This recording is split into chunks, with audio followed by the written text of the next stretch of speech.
a hub for knowledge, a very cozy space, as you put it, in the heart of Gugulethu.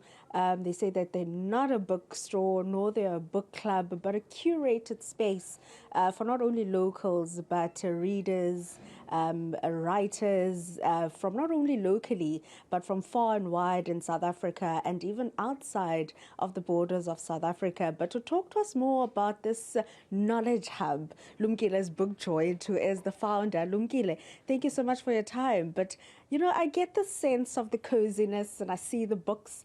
But you're saying that you're not a bookstore, no, you're a book club. What is this hub? Yeah, thank you very much, guys, for giving us this time and a moment. Look, it's a space about, you know, an ordinary boy from the disadvantaged community, from a crime-ridden area, you know, who decided and stumbled upon books without no guidance. Look, that's the life that little kids in the township, you know, live. Of course, over the years, now it's 32 years, when people are buying booze, I buy books. So, you know, having stumbled upon the books, you know, and good books, and over the last 32 years, I've been buying books. And of course, ultimately, when I was accumulating so many books and really, really good books. In fact, we've got books that makes books, right? Then I decided, look, I want to be able to create this space because of the quality of books we have. In fact, Oscar Wilde calls these the golden books. And I want to make sure that we create a space that is at the epicenter of the culture of reading in the township. Lumkile, you were saying earlier on that as much as we diet and we focus on what we put in our mouths, we should also diet when, you know, the things that we consume as well. Yeah.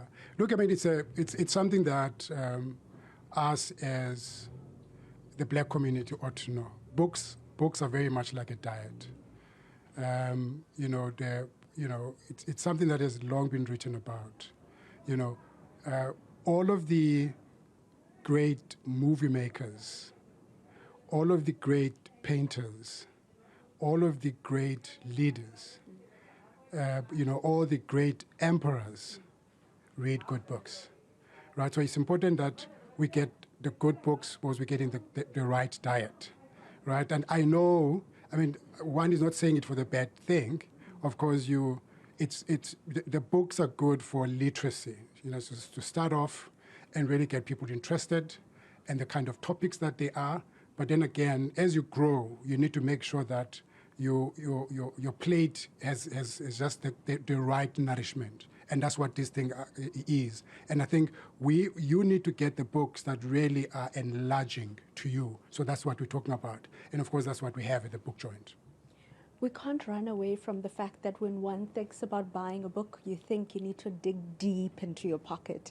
And we can't ignore how tough the situation is for ordinary citizens in South Africa. How do you then create that culture of, you know, disadvantaged communities or people in disadvantaged communities and buying books or having this love for books when life is so tough already? Look, I think the nice part about it is that when I started the culture of buying books, you know, and we're fortunate in Cape Town at least, there are second-hand bookstores. When I was buying books earlier on in the years, books were 5 rands. I mean, were 5 cents. They were 10 cents. They went on to 5 rands. They went on to 20 rands and 10 rands even now. So it is such a total myth that books, one cannot afford books. Right, so you've got to rate the second-hand bookstores. Books are affordable. You know, we've got great books that we bought for 15 rands. You saw that we bought books for 20 rands. We bought books for 30 rands. Books are affordable, right? I mean, look, I'm from the hood. I mean, in the hood, I can drink an alcohol worth about $200.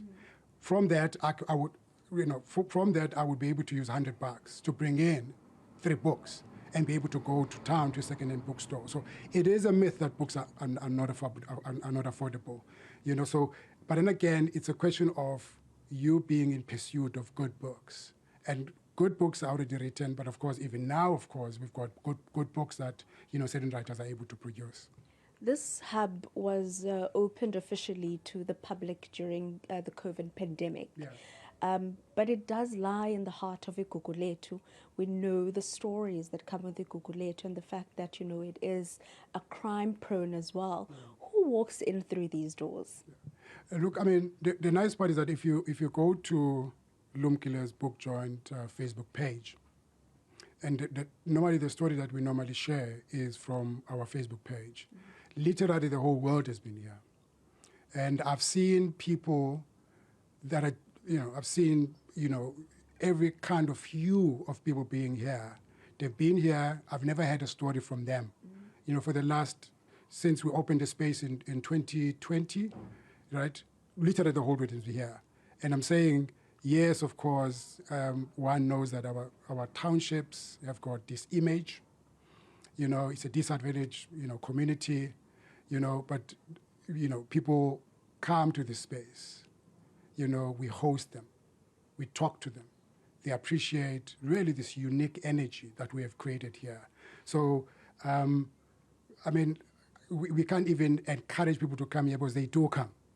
From all kinds of places. And of course, you just have to go to our Facebook page to be able to witness this thing. And it's a good thing, especially for Gugulethu, right? Or for that matter, for any other township. Maybe then one does suspect as well that it does serve whatever it serves, this element of having to exaggerate, how the townships are a risk area and all of those things. And yet you find very serious individuals in our communities all across the world who have been to the Book Joint. Yeah. Thank you so much. We'll have to leave it there, but it seems like Lumkile could talk the entire day when it comes to books. A curated space with curated books, open to the public and focusing on disadvantaged Black communities, creating the love for books. And Lumkile describing that as much as the space is nice and cozy, stories are told here. People are interacting from all corners of not only Gugulethu and Cape Town and South Africa, but beyond the South African borders as well.